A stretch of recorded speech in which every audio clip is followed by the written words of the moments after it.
Happy midnight Tuesday morning, guys. Sitting here doing a mask and realize that I need to change up when I have the time, change up the way we're doing college basketball, previews and picks and stuff. The TikTok time limit's just not enough, and I have a little more information to give. So let's dive in. We have a great slate on Tuesday. Towson minus 135 over Hofstra. Let me bring the lines back up. Towson minus 135 over Hofstra. Think money's going to continue to roll in on Hofstra. I think they open like +4, only +2 now. People always like Hofstra. People hammered him against James Madison. Jalen Ray is a killer. Aaron Estrada, St. Peter's to Oregon to now where St. Peter's probably too low of competition. Oregon too high. Way too much athleticism for you there. The CAA is probably perfect. And Officer is pretty good guard play, so I kind of get it. But sooner or later, you see it every season. They've kind of run the same model. They've kind of had like same Big and Kramer for a little bit, right? I think he's the only one. Who else now? Cooks is out, who I think actually would be a big help. Tiny little guy can get in the shit, kind of like a Charlie Moore can get in people's shit, which would kind of be helpful against Towson. Uh, Especially right now because I think they just got Rizzuto back game, so kind of making sure they re-solidify the backcourt. Let's see. Who else does Hofstra have as a big man? Yeah, Iola and Kramer. Yeah. Uh, I see the thing about the James Madison matchup. If James Madison, we've talked about this many times before, but if they were the team that went through the two big men who are the two best players instead of this like backcourt of DeCole Molson taking too many crazy shots, um, Vado Morse not commanding the offense enough. If they were the team that actually went through the bigs and everything, they would have beaten Hofstra. But at the end of the game, Molson was just doing a bunch of crazy shit again. Um, I think Towson, through driving inside, and then Charles Thompson is going to get these guys into foul trouble. I think they're going to hit the old boards and give Hofstra problems there. And I think their guards are good enough. Just in that Drexel matchup, Drexel's really good. We'll talk about them, and we'll talk about James Madison later. Drexel's really good, and they didn't have Rizzuto in the matchup, who they really needed.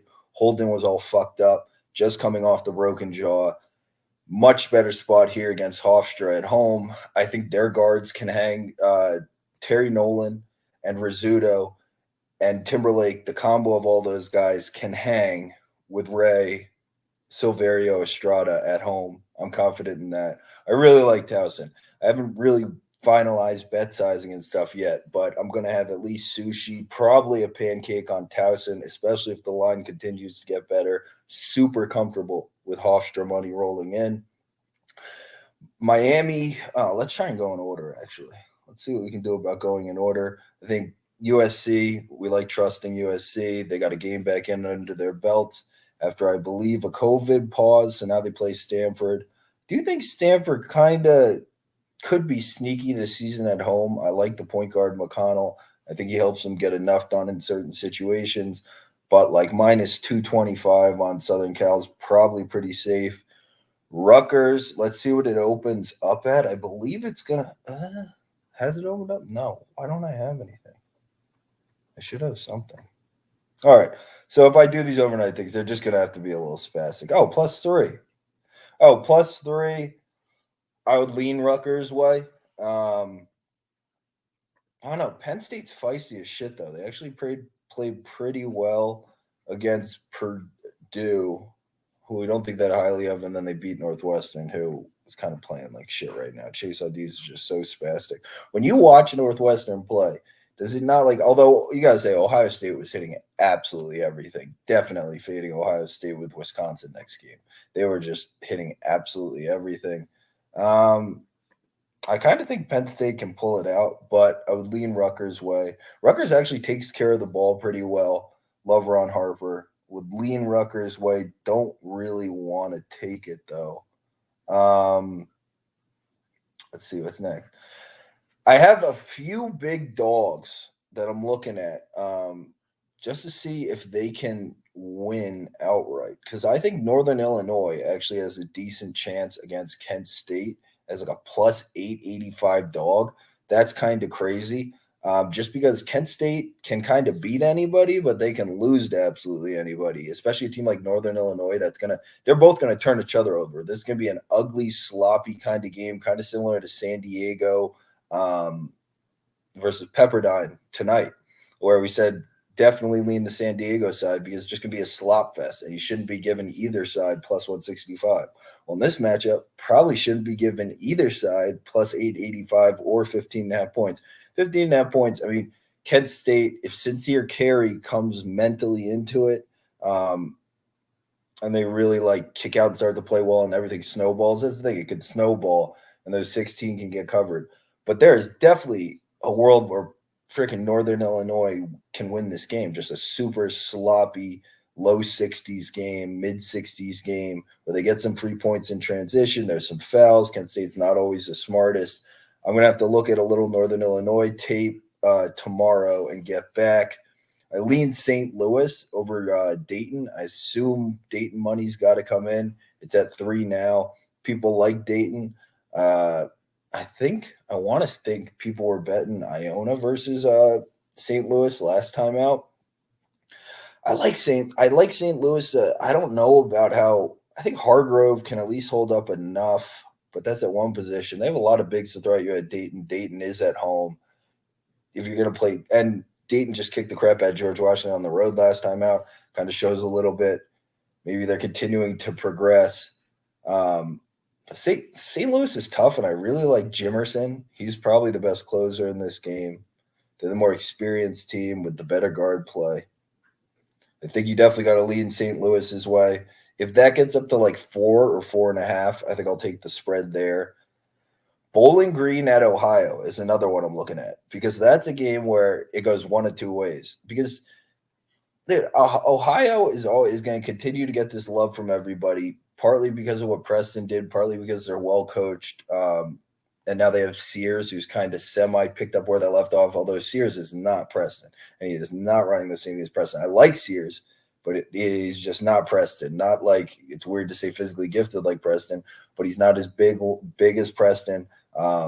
Can't exactly get to the same spots at will like Preston did. I don't know that now too. The two guard, it's like you're very reliant on offense from some forwards and Sears, and there's not much of a bench. I don't know. This Ohio team I think they're a teeny bit overrated. Bowling Green did well to beat Miami, Ohio last time out. I don't think that's necessarily the best matchup for them. I don't know. That team's spunky. They have a bunch of guards. In the beginning of the season, they were missing like 3 or 4 of their best guards.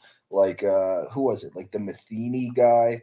They were missing a few of them. So they're kind of trending up. We're not exactly positive what they are, but Plowden is a good matchup for at least like Vanderplas and stuff, can get him into some foul trouble.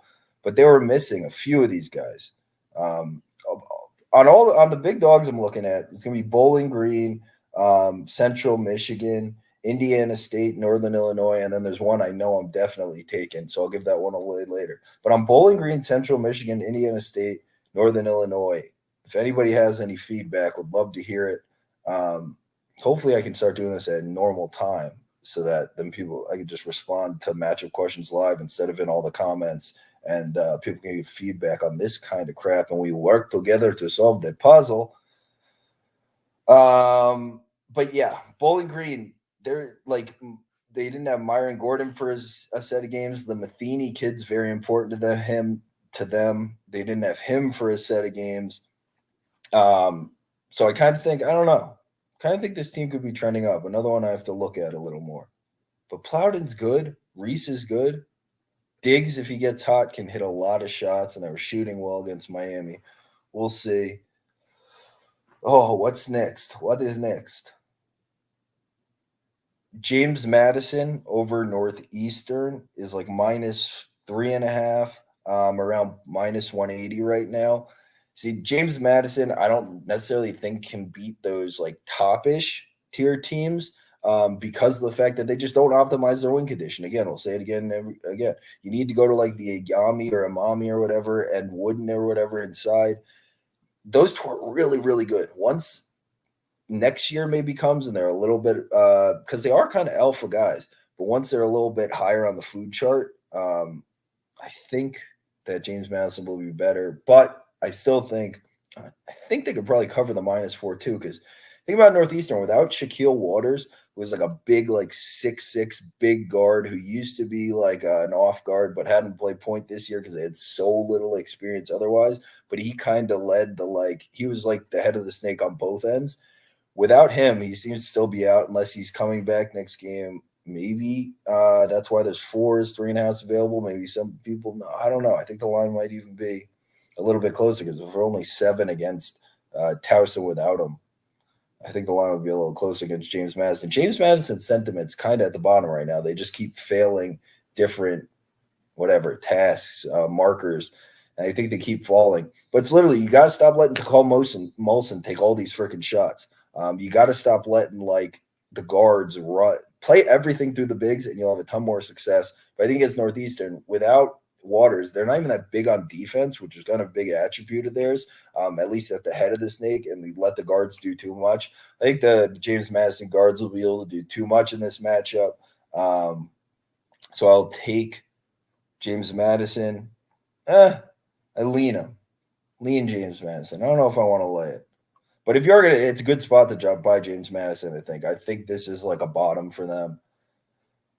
Let's see what else. Pass through these. I think Toledo. I think we're gonna see Miami of Ohio money come in. Miami of Ohio has been pretty good this year. I mean, they've had this. They're a very experienced team. Have had the same core of like Day Grant, like everybody, Larry except Sabande. Basically, they've had everybody except him. For a while now. It feels like, anyways. And they've done like they played it really close against Cincinnati, stuff like that. I think they actually are a pretty good team. The problem is, I think Toledo matches up pretty well, and Toledo has 3 of the best guards in this conference. Like between now that Ray J. Dennis is starting to get acclimated, I think he dropped like 17 last game. Ryan Rollins is really, really good. Like he'll be a really good European player or something, or if he can really develop his shot, maybe an outside shot at the NBA. Super outside shot because he is a winner. And then the Moss kid, that's a freshman. Raheem Moss is awesome as well. I think they have fine guards for Day Grant in this matchup with Milner or Shoemate, probably Milner, right? And yeah, I just think the guard play is way too much. If you have like 3 of the best guards in the conference, that's why Toledo keeps kicking the shit out of everyone because those guards are so much better and they're just still undervalued in the market. I'm going to end up sprinkling some Toledo. I am going to, I think I'm going to sprinkle some Toledo. Yeah. I'm going to take Drexel. They're like -135 right now over Delaware. Still just respect Drexel a lot. Really respect Cam Winter, who's good. This Oak Rose kid seems to be starting to come around, and they're just not really missing Bickerstaff as much as I like thought they would. I mean, they miss Bickerstaff more in the matchups, like with a super athletic 4, like the Cam Holden matchup last time. It actually worked out really well for Towson. Like if you look at that box score, I think Towson wins that game a very high percentage of the time. But Drexel's just gritty as shit, man. They've just become winners under Dunleavy. Like them going to the tournament is no freaking fluke. This team's been on the rise for a while. I think home court, they hold serve here. Delaware, I watched that game against College of Charleston that they won on like a last second shot by Ryan Allen. College of Charleston's playing like shit. We took Elon against them last time plus 450, and freaking, I mean, what, Elon was down 2 with 20 seconds to go. I mean, they turned the fucking ball over. Great job. But, whatever, you tried. But, I mean, you're in a game right there with Elon. Delaware is not playing well. I watch them, dude, their offense is like a bunch of ISO. And, like, for guys that have been playing together so long, that offense should definitely look better. I'm not sure what's going on there. But I think Drexel's just too fluid, too much ball movement, too much. They're just much better at basketball. So I'll definitely take Drexel -135. Kentucky's going to be Vanderbilt. Vanderbilt's playing like shit. They were playing like shit when they beat Arkansas. Arkansas is just playing like bigger shit, and they didn't. It was like a battle of who didn't want to win that game more. They gave it to Vanderbilt, and then Vanderbilt played a game of who doesn't want to win it more with South Carolina, and gave that to South Carolina. Just they're not good enough to beat Kentucky. They're not playing well enough to beat Kentucky. Scottie Pippen Jr. was like just unforced turnovers, dribbling the ball off his knees and shit last game. That guy, I don't know about him. I am not sure about him. Central Michigan. I'm going to take +9 against Eastern Michigan, and I'm also thinking about taking the money line there at like +400. Definitely the spread though. Eastern Michigan, we faded them last game out against Ball State, and honestly, um, prior to watching that game, I'm not positive. Like without the information gained in that game, I'm not entirely sure. Hey Bailey, you know you do. I am not entirely sure whether Ball State was the right side, but information gained in that game was that Farrakhan is not playing great right now. He's like just confidence wise. I kind of saw that in the game before that they weren't playing optimally, and that the rest of the guards like Spotsville actually played well in that last game. But like Monty Scott, spastic, the decision making by this team, like the Nathan Scott kid too, and some of the stuff he does. I'm just not sure. I feel like Ball State just turned the ball over way too much and just had a bunch of like really unproductive plays. But against like if Eastern Michigan played that same game against like a pretty good team or a team that played well that day, they would have gotten the shit kicked out of them because Farrakhan's not playing confident right now and like just kind of looks in between on things, trying to figure things out. Central Michigan might not be great, but I know they have like that Keyshawn Williams kid and Hankerson, two guards that are actually pretty good. Uh, this is one I gotta watch a little more tape on Central Michigan to see what they have inside, just to like make sure we can hang on the boards, um, play some semblance of defense on like driving guards and stuff. Doesn't have to be great, but just so we can limit spots, Phil and Scott, like from just like if they have an ultimate matchup, but as long as they don't have an ultimate matchup, we actually might have some better scoring. But Eastern Michigan, without Farrakhan playing well, that team really doesn't know what the fuck they're doing. So I think we have to at least take the spread on Central Michigan. Indiana State over in Northern Iowa was the other one I mentioned about taking Indiana State at +475. This card just feels chock full of opportunities to me. But taking Indiana State at plus Indiana State has beat Miami of Ohio. Indiana State, so they kind of been like an underachieving. I think the market probably still values them as this program. They're kind of like an underachieving program. You guys are gonna have to not talk that loud. What are you two whining about? Yeah. So Indiana State's kind of been like an underachieving program for however long, like kind of knocking on the door of the top of the MVC, but couldn't get over like the Northern Iowa, Drake, whatever hump. Like Tyreek Key, who he blew out something this year, like back knee something, and had to end his season like barely before it began. I actually really like Tyreek Key. Probably still brings good leadership to this team, but they now have like a D2 coach who's come there from Lincoln Memorial, I want to say, but he brought a couple of his main guys. And this team is like chock full of winners. I think the reason why they've outperformed expectations this year is because this guy's finally starting to have his imprint on the program. He had to, like, this team is a team that's going to be trending. This is the type of team that's going to be super undervalued even at this point in the season because they had to undergo a complete stylistic change from last season. Beginning of last season, under last coach, they're like a slow, methodical, let's like limit possessions in the game. Now they want to get out, run, shoot a bunch of threes, all kinds of shit. So got to have time to play into it. But there's just winners chock full across the board on this team. And I don't trust Northern Iowa as far as I can fucking throw them. They barely play defense. The reason why they beat Missouri State last game was because Missouri State has decided over the last two games that Isaiah Mosley needs to become like they need to somehow try and get him in the NBA or something, try and get him drafted, and they're just trying to let him take every freaking shot, get nobody else involved. If they just continue to go to Prim and other people, I get Prim was in some foul trouble, probably partly because he was just everybody else just sitting there watching this guy do shit all game for the last two games. Need to get other people involved better if you're Missouri State. But Northern Iowa, I'm not sure I'm still like entirely sold on this team. The one thing, AJ Green's starting to play better again.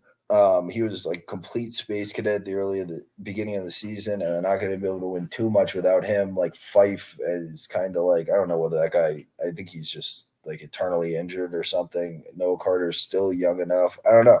A lot of these other pieces without Burhow as the sidekick and stuff, you just can really lack scoring at a lot of times if you're Northern Iowa.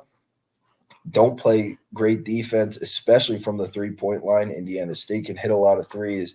Indiana State seems fucking live to me at plus 475. But again, this batch of like Northern Illinois, Indiana State, Central Michigan, and Bowling Green, I need to look at a little more. I'll like post about them later tomorrow, or at least comment in the comments. But of our last three, like plus 400s or better, we played Wisconsin plus 550, hit Elon plus 425, whatever, lost by 2 or whatever, lost by 4 or something, but they were down 2 with fucking 20 seconds to go. How much, and the ball, how much more can you ask than that? And Miami plus 950, which one? So we're on a little streak. See if we can keep it rolling here. Miami, Florida, plus 220 over Florida State. I will have a piece of that. There's two worlds because that's why I almost don't want to take the spread, because there's two worlds. One where Florida State, who looked better against Louisville, just kind of continues to trend up. Caleb Mills' confidence continues to trend up. And Miami, Florida has one of the worst like letdown spots ever after the big win at Duke. 3-point regression continues to like set in, and Miami, Florida hits absolutely everything. They missed a lot against Wake Forest. You can kind of see that trend happening. So I might just have to remain like a sprinkle here or something, but this just feels kind of disrespectful. The rankings came out. Miami's still not ranked there either. How are they not ranked? I guess they have some like shitty losses in the beginning of the season, but the guard play on this team, like Florida State was just playing terrible 2 games ago, like where they were down by like 20 something to Wake Forest. Granted, they missed a lot of open threes in that game. But dude, Miami has serious guard play. Charlie Moore is going to be a pain in the ass for Caleb Mills. Like they have the best X guards in this game. Miami's always going to have the best X guards in most games that they play. Oh man, how is this game? Doesn't this feel a little insane to anybody else? Plus, it just feels like a lot. I don't know. I mean, they're on a like 9-game winning streak. Yeah, I think plus 220 is absolutely insane because this isn't the same like mashing, bruising Florida State team like of old. It's like who are the forwards? Malik Osborne, the young kid Butler. It's just it doesn't have the same size it always has to completely ruin Miami, turn them over enough. I don't know. Miami, don't you feel disrespected that you're not ranked after just taking down Duke in their house? I mean, I think you should feel pretty damn disrespected. Plus 220 just because they're going to get steals. Like, just hold up inside. Hold up to some extent inside. Walker and them. It's just not the same size as Florida State. Yeah, plus 220 doesn't seem right to me. But I guess it is a bad spot. It is a pretty bad spot. Moving on down, Texas is going to beat Oklahoma. You got to say, though, what a fucking job Porter Moser's done, huh? Beating the crap out of Iowa State last time out. I just think, like, with the guards he has, with the actual people on that team, just done a really, really good job. But I kind of think Buck stops here. Whatever, Buck stopped a while ago, but they're going to lose. Texas A&M, I do not feel comfortable taking. Ole Miss hit every shot last time out, and that was the first time I've like really watched a full game of them. Watched like bits and pieces, but watching that as like the first full game, hard take. Texas A&M is going to be. I actually like them more after the Arkansas game, even though they gave up the big lead at the end. Because they're just like they're trying to figure out like optimally how to play, but they're oversharing the ball, which is better than not sharing the ball at all. They just have to find the right level of sharing it. But the unselfishness, I think it shows the team's got good team chemistry that Buzz is building there. So I like Texas A&M. Don't want to play Ole Miss. I lean West Virginia over Oklahoma State after Oklahoma State gets the big win, right, over Kansas, right? Yeah.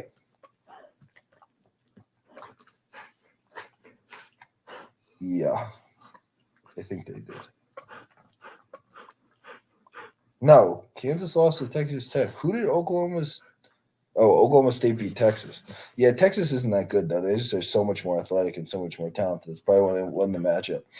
I don't really want to take West Virginia, but I like the matchup for them, and I like the spot just because. All right, so Oklahoma State again, they're out of they can't go to the tournament this year. So the Big 12 championship is kind of like their Super Bowl. But the problem with their style of they're just I don't know like likely, and then Rondo Walker's taking like a step back. But I do not trust their ball handling against a Chris Beard defense. Like how you have to swing the ball to the other side of the court and stuff like that. I don't trust them for shit, especially coming off like oh wait, no, they did that against Texas. Who am I talking about? Oh, against West Virginia. Oh, and they were able to do that against Texas. I don't know. It just feels like a bad letdown spot after they let that happen. I just don't trust this team. Why is Moncrief not the centerpiece for this team? That's what I want to know. I think Moncrief is so good. He should be like the star prize thing. Bryce Thompson should be bigger. I don't know. Oklahoma State, just the variance on this team is fucking insane. You can go any which way. Yeah, I'm going to be honest. And then I watched the Cleveland State game where I wasn't wildly impressed by them, especially because Cleveland State isn't playing like immensely well this season. Yeah, West Virginia or nothing for me. West Virginia, it's kind of a bad sign that they were able to beat Texas by that much, huh? What's the deal with Texas? Oh, yeah. Well, Marcus Carr, and Courtney Ramey in the backcourt, and like Bishop. Yep. I don't know, but they're not going to get punished too much by Oklahoma's. I lean West Virginia. I'm not laying 4 though with Taz Sherman as my lean guard. I'll continue to harp on that. I'm just not laying 4 with that. No, no, no, no, no. All right, let's move on because I got to get to bed. I know we're going to the play group in the morning. I promise. Providence plus 160 over Creighton. I thought that was a terrible matchup for Providence against St. John's. Just didn't know if I could definitely trust St. John's guards on the road. What the hell is that? An ESPN ad coming up. But I kind of think I don't understand. This line's probably going to move up to like -5 or something. I don't buy into Creighton. We faded them last time against. I think we took Villanova, or at least like said something about. No, I think we did take Villanova. They just played like absolute shit at the end of that Marquette game. I don't know how the hell Creighton scores points. I guess they just bash people inside with Kalkbrenner and stuff, and like hit these threes. I don't know. I don't like this team. I don't trust any Nemhard as far as I can throw them. I don't know. Against Providence, there's still a good chance Providence can be real deal. They have the better, more experienced guard in Bynum, Reeves, better Watson. I mean, that's the thing. I was banking on Providence kind of falling apart chemistry wise. If they're going to stick together, this is a dangerous team. It just is. I think they're a better team than Creighton, and you're going to give me plus 160. Going on the road ain't going to be the problem. I don't think that was the problem with the Marquette team. It was like stylistically and how Lewis matched up and stuff like that. I don't think the problem with Hawkins is going to be taking whoever the 4 is, like Horchler or Manai or whatever. They're going to be taking them off the bounce, and that's going to be the problem. No. They're going to try and bully inside, and I kind of think just like Watson, then we'll be fine standing up to that. Plus 160 seems a little insane. I still do have a little bit in those chemistry questions with Providence, but I thought they played really well against St. John's. I didn't think St. John's played poorly at all. So yeah, I'm going to pass because I don't feel like losing any more money on whatever involved in an Auburn game. I do not believe in these fucking guards as far as I can throw them. I don't believe in a lot of this team. Walker Kessler got fucking dominated by Colin Castleton. Problem with that game is that they called it a certain type of way. They were kind of letting like one set of guards get mugged, and then they were just calling fucking everything on Auburn. Auburn's also Florida's guards don't have quite enough. But when they let that kind of thing spiral in the beginning, there was a bunch of like little things where like balls went off a certain thing. But that was the kind of game where it just kind of spiraled.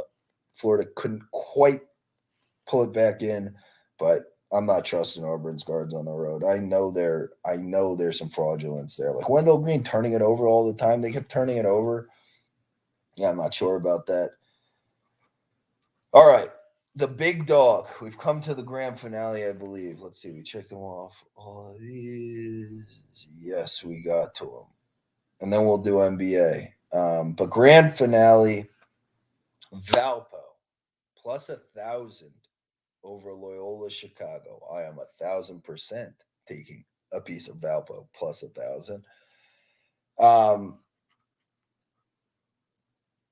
How am I going to do the little snippet for TikTok for this? Whatever. I love this matchup for Valpo. I watched Valpo's whole last game, watched Loyola Chicago's last like 2 games because we took San Francisco against them. I think most of the time Schweiger doesn't go 9 for 10 versus Loyola. The rest of the guards didn't have a very good matchup. That guy just hit a bunch of crazy threes. I think they lose the game against San Francisco very high percentage of the time. That game showed again you can continue. I think Boye just makes stupid fucking decisions. He needed to go inside more. The presence is inside. Like Shabazz needed to feed it in there more. Come on, San Fran. But you can get good inside presences continue to have success against Loyola because this isn't the same Loyola team with Cameron Krutwig. It's not the same Loyola team coached by Porter Moser. He's not there anymore. People respect them like they are, but the 2 non-con wins were against Auburn, whose guards I don't believe in, Michigan State, whose guards I don't believe in, especially Michigan State's guards earlier in the year. Those wins are both going to be played up. I don't think this Loyola team is that good. They still are good, but I don't think they're that good. In terms of this matchup, neither team's going to turn over the ball much. Valpo takes care of the ball. They've got a bunch of transfers like Cricky. Is Cricky a transfer? Yeah, I think so. From like Wisconsin or something. Or is that Trevor Anderson? Either way, Kobe King's there, transfer. But Cricky, dude, you can say a lot of things about him, but he's got that old man game. He's got that gym game. He's going to get points inside in this matchup. He's going to be consistent offense inside in this matchup. Kobe King has the most talent in this matchup on the plus 1,000 side. So the most talented player and probably the easiest route to scoring offense because a lot of those things that they get inside with like the driving of Hall and stuff, I think Kobe King's going to cut that kind of stuff off. I think we're probably going to have there's going to be more like I don't even know if it's going to be headier play, but just a better basketball plays from the rest of the guards on Loyola. But a big equalizer, and I think what's going to determine who wins this game is how many threes Sheldon Edwards and Kavion Taylor hit for Valpo. There's games where when Sheldon Edwards hits a high percentage of threes for Valpo, they're actually pretty tough to beat. I watched some games where it's kind of like a steamroll getting down, and with Cricky working inside, it gets really, really tough for people. And I think the combo of all this, dude, Valpo takes care of the ball enough. Cricky, dude, put up 20. Cricky, give me 20. Sheldon Edwards hit some threes in this game, and yeah, I don't think losing to Southern Illinois at home is that bad a look. Southern Illinois is a good basketball team. Domask is a very good player. Jones is a good leader. I don't think that's bad. And they came back in that game, which was good to see. And then they missed like a million different threes at the end. They just kept kicking the ball out and just missing threes. That's fine. In this matchup, let's hit some of them at plus 1,000. I think this is fucking insane. I think this is goddamn insane. And I think Valpo can definitely win this game. I will 100% have money on Valpo plus 1,000. Quick NBA, the Nuggets minus 125 over believe the Clippers. The Clippers suck. Without no Paul George, no Kawhi. The only team, who can you be? You can be like the Hawks, who are just the most dysfunctional thing on planet Earth this season. The Nuggets, we love taking them on the road, especially at short lines. Repeat. I feel like that's literally just the same Nuggets preview every single time. There's always good value on the Nuggets. There just always is. Lean, the Grizz minus 105. I assume there's got to be. Hopefully, if this turns to plus money, I'll take a nibble. Just come on, Clay hype. I'm hyped too that Clay's back, but continue that hype as they continue to work that back in. If Draymond did the little stunt last game, I assume he's not playing this game. The Warriors without Draymond against the Grizz, who are just running train on people and are playing awesome basketball right now. I ain't touching the Warriors with a 10-foot fucking stick. Probably will end up on the Grizz. I would love to see plus money, though. I'm at least going to wait because I like minus 105. I mean, how much is it going to flip? If it does flip, how much is it going to flip? The Warriors with Clay back, I mean, that'll neutralize people's thoughts about Draymond. So the Warriors with Clay back, feel like has to get some steam or something, and then I can hit the Grizz there. So recap, Towson, Lean Rutgers, going to be on Miami, Florida in some fashion. I still got to work on unit sizes again. Lean St. Louis, lean James Madison. Going to take Drexel. Going to take some Toledo. Probably take some Toledo. That's almost one I want to look at some more. You know what? I'm going to throw Toledo in the. I'm going to throw them in the lean category just because they keep fucking winning. And I do respect this Miami of Ohio team. Fuck it. Take them out of the lean column. They're back in. Sprinkle Toledo. I just think that combo of Rollins, Dennis, and Moss is just so much better than whatever anybody else is going to have in this league. They should definitely go to the championship.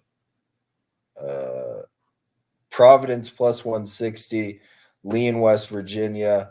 And then we're looking at Bowling Green, Central Michigan, Indiana State. We are going to take some Central Michigan spread either way. And then Northern Illinois. So get back to people on Bowling Green, Central Michigan, Indiana State, Northern Illinois, and then we're taking Valpo plus 1,000, taking the Nuggets minus 125, and we're going to watch and see what happens with the Grizz and what I say, Kentucky won't lose. Vandy looks like shit. Don't trust their chemistry. That's what it says. Okay. Hey, if anybody has any feedback, if you can throw it in this thing so I can, besides that, I look like, without being as fucking like an Asian Leonardo DiCaprio in The Mask. Like, what movie is that? Where he's in The Man in the Iron Mask? Is that what it's called? Okay. Yeah, I'm gonna go. I'll try. Yeah, I'm gonna try. Maybe I'll try and do this again tomorrow. But I think it's a little easier than trying to cram it all into 3 minutes on the TikTok. Hope everybody has a wonderful Tuesday, and yeah, have a good one.